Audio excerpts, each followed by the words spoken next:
매년 첫 주일에는 제가 우리 교회 한 해 동안 붙잡고 가야 할 표어, 또 표어에 대해서 나누고 말씀으로도 설교도 하고 주제를 나누는 시간입니다. 오늘 이 이사야서 49장 6절 말씀은 오전 설교에서도 말씀을 드렸지만 사실은 사도행전 13장 47절과 같은 본문입니다. 같은 본문이고 같은 내용을 전달하고 있는데 이사야 49장 6절 말씀이 가지고 있는 의미를 오전에는 제대로 잘 살필 수가 없어서 오후에 본문을 넣었습니다. 사실 이 본문이 중요한 것은 구약 전체의 흐름의 큰 전환점이 되는 본문입니다. 그러니까 이스라엘이라고 하는 민족적 경계가 완전히 허물어지는 하나님의 뜻이 세상 가운데 공포되는 장면인 것이죠. 하나님의 구원 계획이 이 한 구절을 통해서 세상 만방에 펼쳐지고 있는 것입니다.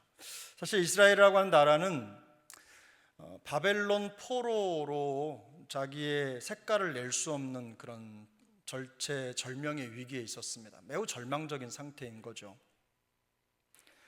근데 그들의 마음속에 어떤 생각이 드냐면 이런 거죠. 하나님이 우리를 버리셨다. 우리를 지켜보지 않으신다. 우리를 잊으셨다. 이런 생각이 들 정도로 그들이 극심한 포로기의 시간을 보내고 있었습니다. 그러다 보니까 하나님에 대한 믿음의 정체성도 위기를 얻고, 또 그러다 보니 민족이라고, 이스라엘 민족이라고 하는 그 민족 정체성의 큰 위기가 닥친 것입니다. 그러니 현실이 어려우니까 어떤 마음속의 기대나 어떤 소망을 갖기가 쉽지가 않은 거죠. 근데 오늘 본문을 가만히 들여다보면요, 아주 중요한 내용들이 담겨 있습니다. 제가 본문 한 번 더 읽어보겠습니다. 그가 이르시되 내가 나의 종이 되어 야곱의 지파들을 일으키며 이스라엘 중에 보존된 자를 돌아오게 할 것은 매우 쉬운 일이라. 내가 또 너를 이방의 빛으로 삼아 나의 구원을 베풀어서 땅 끝까지 이르게 하리라. 근데 여기에 보면 내가 나의 종이 되어 라는 말을 하죠.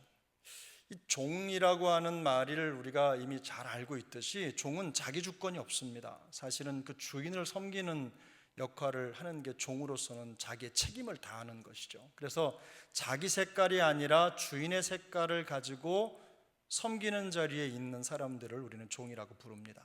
근데 하나님이 그 이스라엘을 향해서 이렇게 말하는 거예요. 내가 나의 종이 돼요.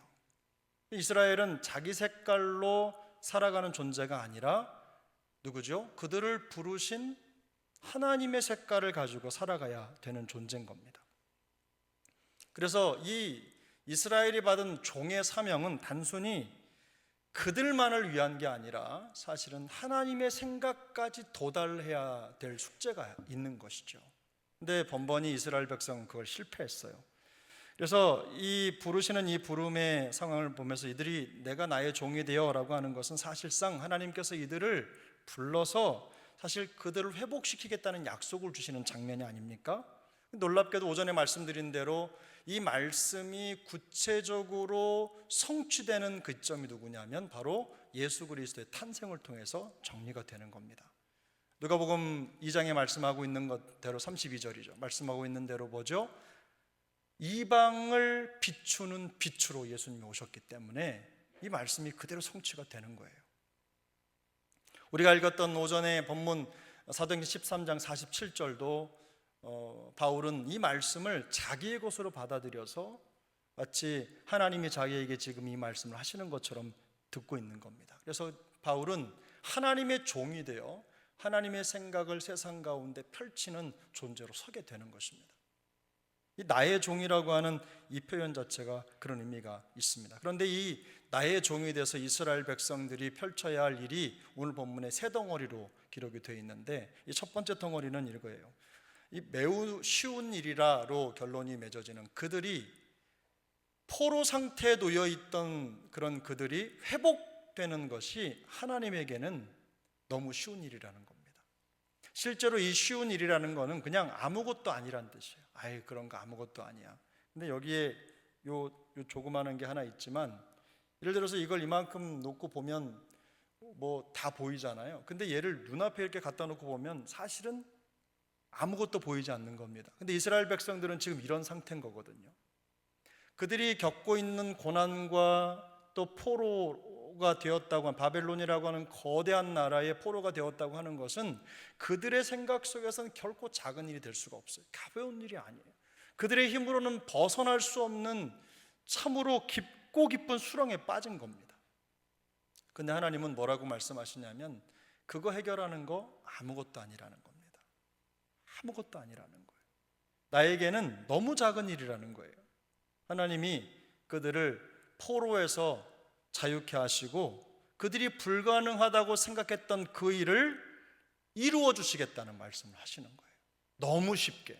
나에게는 아무것도 아니기 때문에. 그래서 사실은 그런데 너희가 회복되는 그 시점, 회복되는 것은 너희가 나에게 받은 사명에 비하면 또 아무것도 아니라는 거예요. 회복으로 우리는 회복이라고 하는 것에 초점이 맞춰져 있고 내가 살아야 된다고 하는 생각만 가지고 있지만 하나님의 관점에서는 이스라엘 백성 하나를 살리는 것에 목표를 두신 분이 아니라 그들을 통해 그들을 나의 종으로 삼아 더 큰 일을 하고자 하는 계획을 가지고 계셨던 거예요. 그 다음에 나오는 부분이 뭡니까? 이방의 빛이죠. 이방의 빛. 오전에도 말씀드렸죠. 이스라엘 백성들이 가지고 있는, 우리 바둑을 두다 보면 그런 말 나오죠. 패착이라는 말이 나오죠. 패착이 뭐죠? 좋은 줄 알았는데 그것 때문에 내 인생이 길이 잘못되는 거예요. 근데 이스라엘 백성들에게 본인이 하나님의 선택을 받았다고 하는 그 선민사상이라고 하는 게 한편으로 보면 굉장히 중요하잖아요. 그런데 이들에게는 이게 패착이었어요. 하나님의 선택을 받은 선택된 민족이라고 하는 그 특권이 사실은 특권이 아닌 거예요. 그로 인해서 하나님으로부터 더 멀어지는 그런 참혹한 현실을 그들이 마주하고 있었기 때문입니다. 근데 하나님은 이들을 이방의 빛으로 부르시겠다고 말씀하시는 거예요. 쓰시겠다고. 이방의 빛이라는 건 뭡니까? 바로 이 온 세상에 하나님의 진리의 빛을 비추는 것, 바로 그걸 얘기하는 거죠. 그래서 이스라엘 백성들이 이 과정을 통해 나의 종이 되어서 이방의 빛이 되라, 이 말은 뭐냐면 너희가 바로 하나님의 구원의 영광을 비추는 통로가 되어야 된다는 뜻이었습니다. 그러니까 이 말씀은요, 사실은 이 이스라엘 백성들의 조상으로 올라가는 겁니다. 아담이 사실은 동산 맡은 동산지기로서 하나님이 맡겨주신 귀한 사명을 다하는 자로 서 있어야 됐었죠. 근데 그가 그 일을 감당하지 못했어요.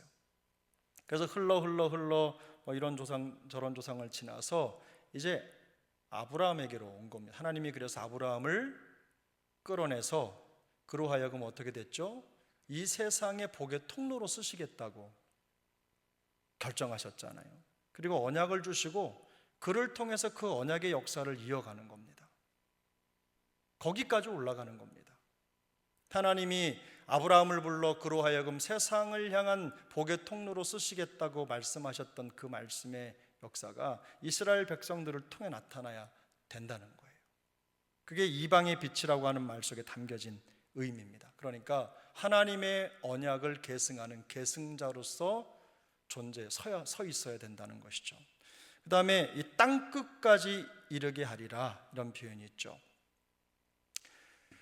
우리가 알고 있는 대로 우리의 구원은 혈통이나 육정으로 된 것이 아닙니다. 하나님의 영원한 말씀으로 되었습니다. 예수 그리스도를 통해 이루어진 것이죠. 그래서 하나님의 통치와 사랑은 그저 지리적으로, 인종적으로, 민족적으로 어떤 경계 안에서만 있는 게 아니라 그 경계를 훌쩍 뛰어넘도록 설계가 된 거란 뜻입니다. 하나님은 이 민족, 이스라엘 민족, 바벨론 포로 상태에 놓여있던 이 민족을 그 땅에 끌어내시면서 그들이 그저 자기 사는 살 길만 챙기는 게 아니라 이 세상에 하나님의 영광을 드러내고 보여주는 그런 통로가 되기를 원하신 거예요. 우리를 부르신 그 부르심과 똑 닮지 않았습니까?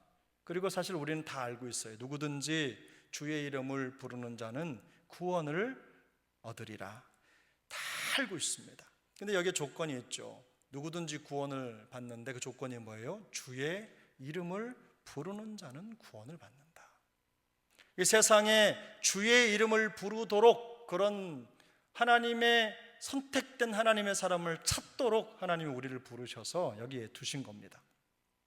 그래서 사실 우리의 사명은 우리가 교회 생활을 하지만, 신앙생활을 하지만 우리의 신앙이 그저 우리 한 사람의 신앙을 책임지는 것만으로는 충분하지 않다는 말씀을 지금 하고 계신 거예요.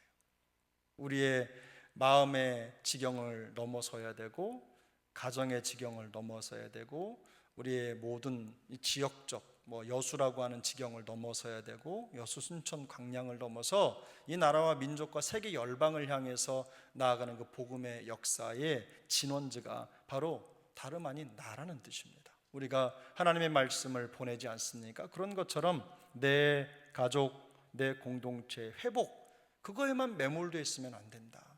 그걸 넘어서서 우리가 더 넓은 시야를 가지고 하나님의 역사에 쓰임받기를 소망해야 된다는 것입니다.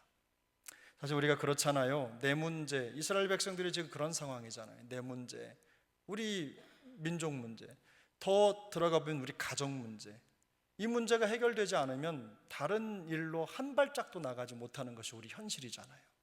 근데 주님은 우리가 그런 상황에 놓여 있더라도 그 이면에 역사하시는 하나님을 보기를 원하십니다. 그래서 오늘도 그렇게 말씀을 하시는 거예요. 이거 나한테 아무것도 아니다. 너희가 지금 잡고 너희가 크다고 생각하는 이 문제, 이거 나한테는 아무것도 아니다. 그냥 한번 훅 불면 다 없어질 건데, 그거보다 더 중요한 것은 너희가 내 종으로 이방의 빛이 돼서 하나님의 구원을 세상 가운데 선포하는 것이다. 이 말씀을 우리에게 하고 계신 겁니다. 사실 목사로서 이런 말씀을 드리기가 참 쉽지는 않습니다. 왜냐하면 현실적인 환경을, 상황을 뛰어넘는다는 게 그렇게 쉽지가 않기 때문입니다. 우리가 늘상 그렇게 얘기하잖아요. 목구멍이 1번 사또, 2번 뭐가 또 있습니까? 이방. 목구멍이 뭐죠? 대장입니다. 대장.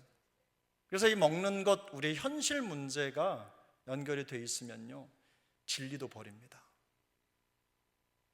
옳고 그른 게 중요한 게 아니고 일단 그 문제가 해결돼야 된다고 생각을 하기 때문에 거기에 다 정렬을 시키는 거예요. 다 그것 때문에 맡기는 거예요. 그러나 주님은 우리가 그런 정체성으로 사는 걸 기뻐하지 않으신다는 거죠. 말씀드렸지만 이 말씀이 떨어질 때 환경을 한번 생각해 보세요. 우리나라 같으면 일제 식민지 시절에 정말로 총칼로 유린을 당하고 주권도 없고 정말 먹고 살기 너무너무 힘든데 내가 너를 회복시킬 거야. 근데 그 회복이 언제 일어날지도 모르는데 너는 그거 신경 쓰지 말고 내가 너를 불러 이방의 빛으로 삼아서 하나님의 구원을 선포하는 자로 쓸 거야. 근데 하나님, 제가 지금 죽게 생겼는데, 이 문제가 항상 우리에겐 크잖아요. 현실도 마찬가지입니다. 그러나 그럼에도 불구하고 하나님 우리에게 뭐라고 말씀하시냐면 우리의 시야가 여기에 머물러 있지 않고 좀 더 넓게 보기를 원하세요. 넓게. 그래서 우리의 신앙이 어떤 울타리에 갇혀 있는지 아닌지를 늘 돌아보는 게 사실 신앙생활에 있어서는 큰 산입니다. 신앙 성장의 여정도 가만히 보면요, 내가 가지고 있는 내 마음의 울타리를 넘지 못하기 때문에 한 발짝도 더 나아가지 못할 경우가 많거든요.